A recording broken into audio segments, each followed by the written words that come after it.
Hola, buenas tardes. Mi nombre es Oleidia Alejo Valerio y el día de hoy les voy a explicar sobre el ancho de banda y latencia, sobre el TCP, EIP y por último el modelo OSI. ¿Qué entendemos por ancho de banda o ancho de banda digital o ancho de red? Bien, pues es la cantidad de unidades de información que se puede descargar en la unidad de tiempo. Ahora, ¿qué entendemos por latencia? La latencia es la demora entre el envío desde el emisor y el descifrado por el receptor. Esto es principalmente una función del tiempo de viajes de los paquetes y el tiempo de procesamiento en los nodos que atraviesa. Como sabemos, los datos se envían por la red en un paquete que contiene una cabecera con la información clave para determinar el camino que seguirá el paquete. Entre otra información relevante, la lectura y el procesamiento de la información que lleva esta cabecera no es algo trivial y lleva algo de tiempo hacerlo. Podemos ver que las dos definiciones de los parámetros refieren a distintas cosas. Mientras uno mide el ancho de la banda, la cantidad de información que se transporta a una conexión por una cantidad de tiempo, el otro indicador latencia mide la demora que lleva consigo el transporte de los paquetes de extremo a extremo. Para que esto quede más claro, el indicador ancho de banda o velocidad y el indicador latencia miden cosas distintas en la que performance de forma conexión de acceso a Internet. Querer comprar la performance de una forma o conexión a Internet únicamente comprando velocidad es un error, solo se está viendo la parte del análisis. Para productos comerciales de acceso a Internet de alta velocidad por encima de los 10 megabytes, pierde sentido solo analizar la velocidad.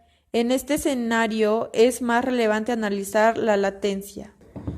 La latencia es la que nos lleva a pedir más ancho de banda o velocidad. La mayoría de nosotros no utilizamos todo el ancho de la banda, pero lo necesitamos para garantizar que nuestros envíos sean algo más rápidos.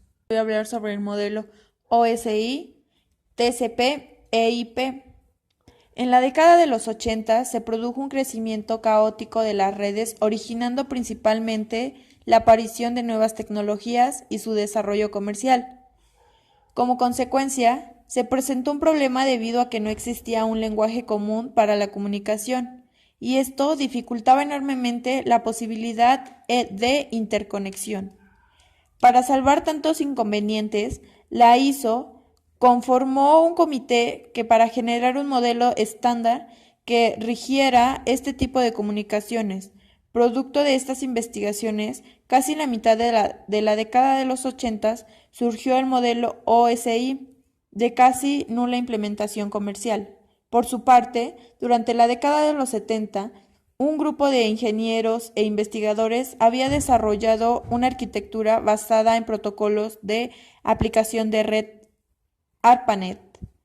Se trata de la arquitectura que hoy se conoce como TCP/IP, siendo actualmente la más difundida por la comunicación en redes de datos. Modelo OSI. El modelo de referencia se llamó Modelo de Interconexión de Sistemas Abiertos y fue publicado en el año 1984. Como convenía a un problema complejo, era necesario dividir las tareas y asignar estándares por funcionalidad, es decir, definir una arquitectura. En el modelo OSI, las funciones se distribuyen entre un conjunto jerárquico de capas necesarias para la comunicación entre entidades de distintos sistemas. El modelo de referencia OSI se desarrolló sobre un conjunto de 7 capas, numeradas del 1 al 5 según la posición de la capa del modelo. Cuanto más bajo sea el número, más cerca se encuentra la capa del hardware, utilizado para implementar la comunicación en la red.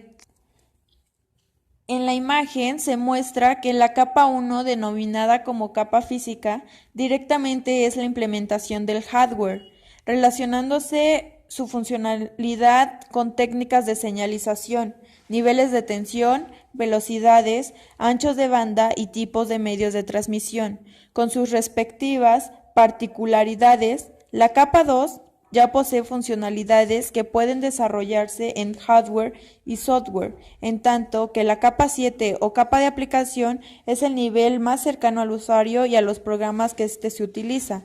Estos programas, a su vez, se comunican en el sistema operativo instalado en el dispositivo.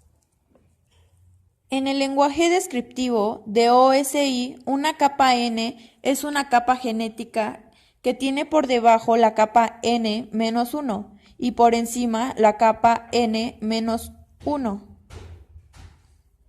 Se dice que la capa N-1 ofrece sus servicios a la capa N, mientras que ésta a su vez ofrece sus servicios a la capa N+1. En este modelo, el mecanismo de comunicación entre capas adyacentes se denomina interfaz. El concepto de interfaz OSI no se parece al que usamos comúnmente hoy en día, puesto que se refiere a la forma en la que se pasan los datos entre capas adyacentes. El concepto actual de interfaz tiene más relación con la conexión física y el funcionamiento de un dispositivo. ¿Qué es TCP e IP? Cuando hablamos de TCP e IP, normalmente nos estamos refiriendo al modelo TCP e IP, un modelo que describe y de alguna forma clasifica los protocolos de red al igual que lo hace el modelo OSI, pero también se trata de dos protocolos de red que operan a distintos niveles o capas cuya existencia es imprescindible en lo que hoy se conoce como red de intercambio de paquetes. TCP e IP significa protocolo de control de transmisión, protocolo de Internet en español. Hablamos de TCP e IP unidos para referirnos a un modelo de red el cual fue desarrollado por Bilton Cerf y Robert Kahn en 1970. Fueron dos de los pesos pesados que trabajaron sobre la red ARPANET, la primera red que intercambió de datos de área amplia a WAN, que fue un encargo de departamentos de defensa de los Estados Unidos. TCP e IP identifica los protocolos utilizamos en las redes y describe el conjunto de guías y reglas generales que hacen posible que un equipo sea capaz de intercambiar información en una red. El modelo asegura una conexión punto a punto y define cómo deben de ser formateados. El modelo TCP e IP se divide en tres capas distintas que se definen así. Capa 1 o de acceso al medio. Esta capa define el acceso físico de los equipos conectados a la red y de los protocolos que en él se intervienen. Capa 2 o de Internet. Una de las capas más importantes en el modelo por el cual ocuparse la estructura del paquete de datos básicos que circula por la red y cómo enviarlas a través de la red. Capa 3 o de transporte. En la capa de transporte es donde tiene protagonismo a los puertos lógicos del router, ya que es la capa que establece los canales básicos que utilizarán las aplicaciones para intercambiar información entre dos puntos. Capa 4 o de aplicación. Esta es la capa más cercana al usuario y a la que define los protocolos que usarán las aplicaciones que proporcionan servicios al usuario. Bueno, pues esto es todo. Con esto finalizo y espero les sirva y sea de su agrado. Gracias.